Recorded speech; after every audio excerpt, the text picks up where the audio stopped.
హైదరాబాద్లోని గచ్చిబౌలి ఇండోర్ స్టేడియంలో జరుగుతున్నటువంటి ప్రో కబడ్డీ లీగ్ సీజన్ 10లో భాగంగా ఈరోజు యూ ముంబా వర్సెస్ పూణే పల్టాన్ మధ్య మ్యాచ్ జరిగింది. మొదటగా యూ ముంబా టాస్ గెలిచి పుణేరి పల్టాన్ను రైడుకు ఆహ్వానించింది.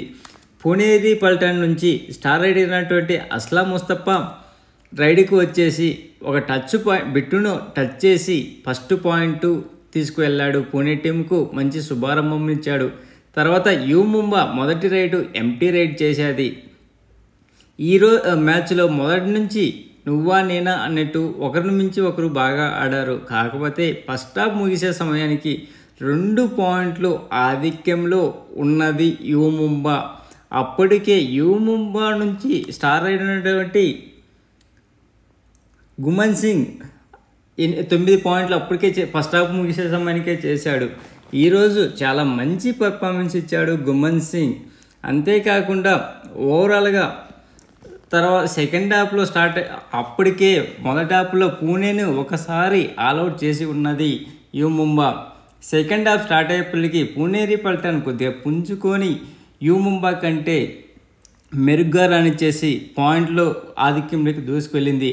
ఆ టైంలో ఒక్కొక్క టైంలో యూ ముంబా ఆల్అవుట్ అయ్యేసి పుణేరి పల్టాన్కు ఆధిక్యం ఇచ్చేసింది. కాకపోతే మళ్ళీ యూ ముంబా పుంజుకొని పాయింట్లు ఇద్దరు ఈక్వల్గా రావడము, ఒకసారి పుణేరి పల్టాన్ 1 పాయింట్ ఆధిక్యంలో ఉంటే నెక్స్ట్ రైడ్కి వచ్చేదలకల్లా యూ ముంబా ఆ రైడ్ పాయింట్ ఆధిక్యాన్ని తగ్గించి మళ్ళీ యూ ముంబా ఆధిక్యం లేకపోవడము ఇలా జరుగుతూ ఉంది. లాస్ట్ మినిట్లో పుణేరి పల్టాన్ నుంచి మోహిత్ గోయత్ ఒక టచ్ పాయింట్ తీసుకువెళ్ళేశాడు. అప్పటికి పుణేరి పల్టాన్ 32 పాయింట్లు ఉన్నది. యూ ముంబా నుంచి రైడర్ వచ్చినటువంటి అతను టచ్ పాయింట్ కోసం ట్రై చేయకుండా తెలివిగా ఆలోచించి బోనస్ పాయింట్ కోసం ట్రై చేశాడు. ఆ టైంలో పుణేరి పల్టాన్ నుంచి డిపెండర్స్ ఎటువంటి ఇది అటెంప్ట్ చేయకుండా బోనస్ పాయింట్ను వదిలేశారు. సో అప్పటికి యూ ముంబా స్కోర్ 32 అయ్యావి. లాస్ట్ 10 సెకండ్స్ ఉన్నప్పుడు పుణేరి పల్టాన్ స్టార్ రైడర్ అయినటువంటి అస్లాం ముస్తఫా రైడ్కి వెళ్ళేసి తెలివిగా ఆలోచించి ఆ రైడ్కు పాయింట్ కోసం ట్రై చేయకుండా ఎంటీ రైడ్ కోసమే ట్రై చేశాడు. అంతేకాకుండా అప్పటికి మ్యాచ్ 32-32తో టై అయిపోయింది. కాకపోతే ఈరోజు మనము ఎక్కువ మాట్లాడుకోవాల్సింది ఏంటంటే గుమన్ సింగ్ యూ ముంబా గురించి. అతను మంచి పర్ఫార్మెన్స్ ఇచ్చాడు. టోటల్ 15 టచ్ పాయింట్లు 15 రైడ్ పాయింట్స్ సాధించాడు. అంతేకాకుండా ఈ సీజన్లో ఇది 7వ సూపర్ 10 కావడం విశేషం. ఇండివిజువల్ పర్ఫార్మెన్స్ నుంచి మనం ఒకసారి చూద్దాం. మొదటగా మాట్లాడుకుంటే యూ ముంబా నుంచి ముక్లిన్ షణ్ముగం 1 టాకిల్ పాయింట్ సాధించాడు. సురేందర్ సింగ్ మనకు తెలుసు కదా, ఎవ్రీ టైం తిను డిపెండింగ్లో చాలా స్ట్రాంగ్. కానీ ఈరోజు అద్భుతం ఏం చేశాడంటే డిపెండెన్స్లో ఎటువంటి పాయింట్ తేకుండా రైడ్కి వెళ్ళేసి రైడ్లో 1 టచ్ పాయింట్ సాధించాడు. తర్వాత గోకులన్ 6 టాకిల్ పాయింట్ చేశాడు. ఇది నిజంగా యూ ముంబాకు చాలా స్ట్రాంగ్గా ఉన్నది డిఫెన్స్లో. ఈరోజు ఇతను గోకులం టోటల్ 8 టాకిల్స్ అటెంప్ట్ చేస్తే అందులో 6 టాకిల్స్ సక్సెస్ అయ్యి 2 టాకిల్ మాత్రమే అన్సక్సెస్ అయింది. టోటల్గా 75 స్ట్రైక్ రేట్తో ఈరోజు మంచి పునాది వేశాడు గోకులన్ ఇతనికి తోడు గుమన్ సింగ్ రైడింగ్లో 15 రైడ్ పాయింట్స్ సాధించాడు. అందులో 9 టచ్ పాయింట్లు ఉండగా 6 బోనస్ పాయింట్లు ఉన్నవి. గుమన్ సింగ్ ఈరోజు టోటల్ 20 రైడ్లు చేస్తే అందులో 12 సక్సెస్ అయ్యావి, 4 అన్సక్సెస్ అయినవి, 4 ఎంటీ రైడ్లు అయినవి. అంతేకాకుండా గుమన్ సింగ్ ఈరోజు ఒక సూపర్ రైడ్ కూడా చేశాడు. హైదరల్ ఎక్రామీ 2 టచ్ పాయింట్ సాధించాడు. బిట్టు 1 టాకిల్ పాయింట్ సాధించాడు. ఇస్నాద్ 2 పాయింట్ సాధించాడు. అందులో 1 బోనస్ కాక 1 టాకిల్ పాయింట్ రూపంలో వచ్చినది. ప్రణయ్ రాణే 2 బోనస్ పాయింట్లు సాధించాడు. ఇంకా పుణే టీం నుంచి అస్లాం ముస్తఫా ఈరోజు టోటల్ 8 రైడ్లు పాయింట్ సాధించాడు. అందులో 5 టచ్ పాయింట్లు, 3 బోనస్ పాయింట్లు ఉన్నవి. అంతేకాకుండా తిను ఈరోజు ఒక సూపర్ రైడ్ కూడా చేశాడు. తర్వాత ఇతను టోటల్గా మ్యాచ్లో 14 రైడ్లు చేస్తే అందులో 6 సక్సెస్ అయ్యాయి, 2 మాత్రమే అన్సక్సెస్ అయ్యి 6 ఎంటీ రైడ్లు చేశాడు. తర్వాత సంకీ సావత్ టోటల్ 4 ట్యాకిల్ పాయింట్ చేశాడు.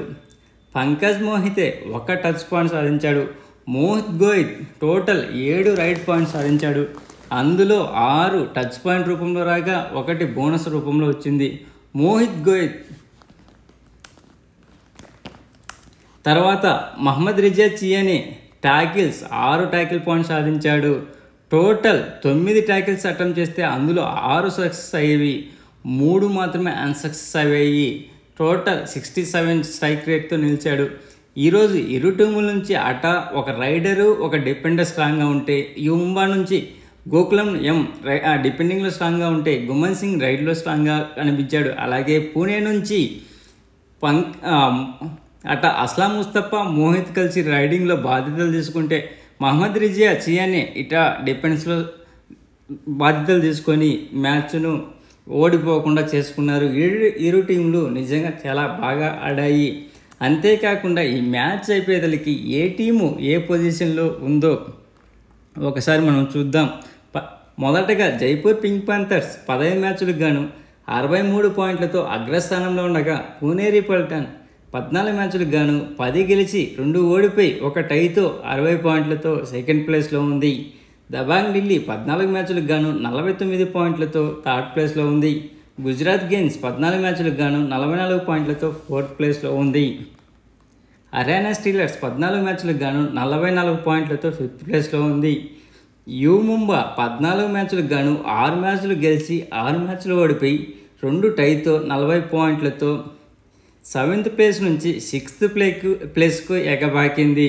అలాగే బెంగాల్ వారియర్స్ 14 మ్యాచ్లకు గాను 38 పాయింట్లతో 7th ప్లేస్లో ఉంది. పాట్నా పైలట్స్ 14 మ్యాచ్లకు గాను 37 పాయింట్లతో 8th ప్లేస్లో ఉంది. బెంగళూరు బుల్స్ 15 మ్యాచ్లకు గాను 37 పాయింట్లతో 9th ప్లేస్లో ఉంది. తమిళ్ తలైవాస్ 14 మ్యాచ్లకు గాను 30 పాయింట్లతో 10th ప్లేస్లో ఉంది. యూపీఏదా 15 మ్యాచ్లకు గాను 23 పాయింట్లతో 11th ప్లేస్లో ఉంది. తెలుగు టైటాన్స్ చిట్ట చివరి ప్లేస్లో 15 మ్యాచ్లకు గాను జస్ట్ 16 పాయింట్లతో లాస్ట్లో ఉన్నది. అంతేకాకుండా ఇప్పటి వరకు టాప్ 3 రైడింగ్ అండ్ డిపెండింగ్లో ఎవరున్నారో ఒకసారి చూద్దాం.